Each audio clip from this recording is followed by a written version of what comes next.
to Maths Albertua today. Today we want to learn how to find specific term in a binomial expansion. Like, if you look at this question here, the question says, what is the third term of x minus 3y over 4x, all raised to the power of 11? Imagine you having to expand this binomial expression to the power of 11 before you will be able to identify the third term. But let me put you through. There is a formula that will just lead us to just where the third term is staying. We pick it and we are done. Okay, so let's go. We have so we are here. So find the interest here is find the third term in the expansion of what you are seeing. Okay, in the expansion of what we are seeing. So we go. There are two ways to handle this question. One is to use this formula I want to show you now. While the other one is to write out the expansion, the binomial expansion formula, and then you just go to the third term, just collect only the third term, and then execute it. The answer will still come out. So I don't know which one you will prefer. Like, if you want to look for a particular term, t subscript r plus 1 is actually what? Is actually C, that's n combination r, x to the power of n minus r, y to the power of r. Please don't run away. Don't run away. Let me show you what I mean. This is when you have something like x plus y to the power of n and you are trying to expand. So if you are looking for a particular term, for example, if you are looking for the fifth term now, what you do is, if you are looking for the fifth term, you will put r to be equal to 4.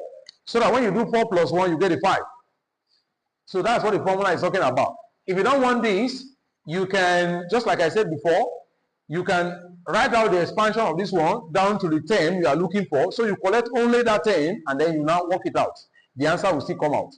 But let us use this formula here to handle this question. This formula, let's use it to handle this question. So we are using this formula. So we are looking for the third term. So what we're going to do is that what? We're going to write t, instead of r now, we're going to write 2 plus 1. Of course, 2 plus 1 will give us the 3 we are looking for. So we use 2. That means that the formula in this case will become n combination 2. Because instead of r now, you put 2.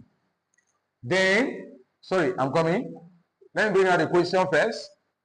Let me bring out the question. We are to look for the third term in the expansion of x minus 3. Let me look at it. X minus, okay, 3y over 4x. X minus 3y all over 4x all to the power of 11. All right. So if you look very carefully here now, instead of so we're going to have t, we have 2 plus 1, which will give us our 3. Now, here now, we're going to write what? Instead of n now, you're going to write 11. Please. Why this formula is like this is because if you are trying to expand x plus y to the power of n, that is when you will now talk about something like this now. So if you look very carefully, you discover that our n in this case is this one. N is 11. So we're going to write 11 combination. So r now means this thing we put for r now. We put 2 for r. Look at it, 2. So 11 combination 2. So instead of x now, what do you think is standing in position of x? What do you think is standing in position of x? It's still x that is standing in position of x. So you write x raised to the power of, instead of n minus r, you are going to write 11. Take away, what is r? R is 2, remember. Take away 2. Then bracket open. What do you think will stand in position of y now? What is standing in position of y now is this, look at it, is this minus 3y over 4x. So we write minus 3y over 4x. Then raised to the power of, now instead of r now, what do? R is what? R is 2. You put a 2. You go on. Alright? So here we're having 11 combination 2 x to the power of 11 take away 2 is actually 9. Then minus 3y over 4x is having all of it squared. So if you minus 3y squared means minus 3y multiplied by another minus 3y, which will give you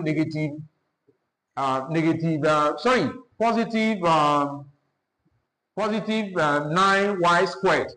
So multiply by 9y squared all over. Now if you take 4x and square it, multiply by another 4x, you are going to get 16. 4 times 4 is 16. X times s will give you s squared. Okay? Now, this is it. S squared.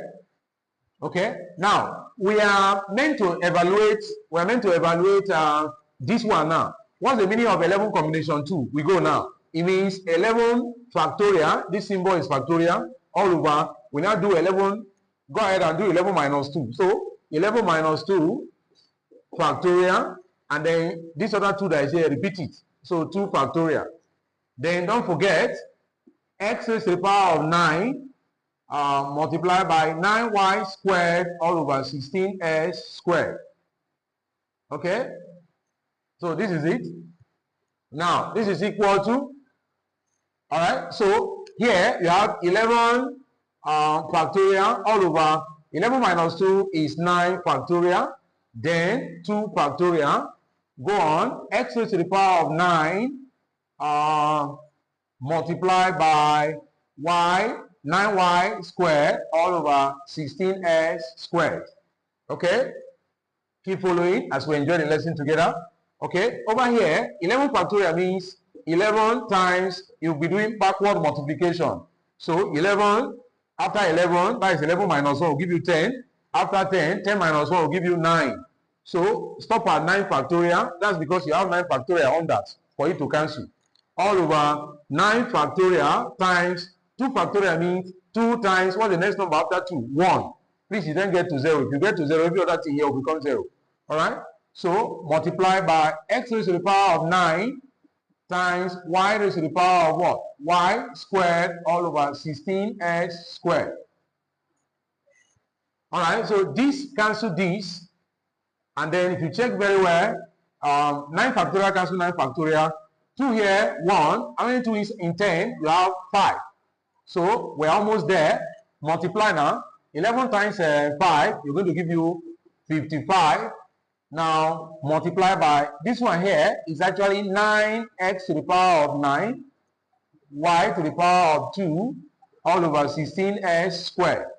But s squared will reduce this one to x raised to the power of 7. Okay? Now, what do you think will happen now? Multiply 55 by 9 and place the answer over 16. So we go 55 times 9. 9 times 5 is 45, so 5 carry 4. Now 9 times 5 again is 45 plus 4, we have 49. Alright, that means that 55 times 9 is going to give us 495 over 16. Then x raised to the power of 7, y raised to the power of 2. This is the answer we have now. So this is the third term in the expansion of what we are told to get. Alright, so this is the answer now. So you check for the option that matches this answer and then you choose it. So 495 over 16, x to the power 7, y to the power of 2. So let's go back and look at it and check the option and see the one that matches our answer. Okay, so from all indication, option C is the correct answer. Option C is the correct answer. Alright, so option C is the correct answer. Now, in case you don't want to use this method of passing through this, there is another method of doing the same work, but that method you need to now expand. Look, if I have x plus y all to the power of n, the binomial expansion of this one is x to the power of, please don't run away, x to the power of n plus, next one will be n, x to the power of n minus 1, y to the power of 1. Here, y is to the power 0. So as the index of x is reducing, the index of y is starting from 0 and is now going upward. All right, next one will be what? Will be n into n minus 1 all over 2 factorial, x to the power of n minus 2, y to the power of 2. Don't worry, I want to just show you something quickly so that we'll pick just a term and then you see that it will still bring the answer. All right, so this is first term, second, the third, this is now the third, this is the third term. So what you're not going to do is, now is you collect this one here, but what will you now do? You use this one instead. 3y over 4x all to the power of 11. So that n will now represent 11. Y, x now. X is still x, but y is now, see, look. Y is now what? Is now this thing. You replace, just collect only this term here. X is still x there. Then instead of n now, you put 11 there. Now, instead of y now, you now put negative 3y over 4x and evaluate it. Only this term. It will take you to this same answer. All right. Thank you very, very much. I want to really appreciate you for staying till this time. Please let me give you something. Ensure you do it. You've tried staying to in the class till this time. So do well to solve this question. This one you are looking for. Look, you can use the other formula or the second method to handle this. When you are done, please select the option that matches your answer and put it in the comment section. Thank you very, very much. I really appreciate you. Please do well to share this with someone. Tell somebody about Maths Abattoir. God bless you until I see you again in my next video. Bye for now.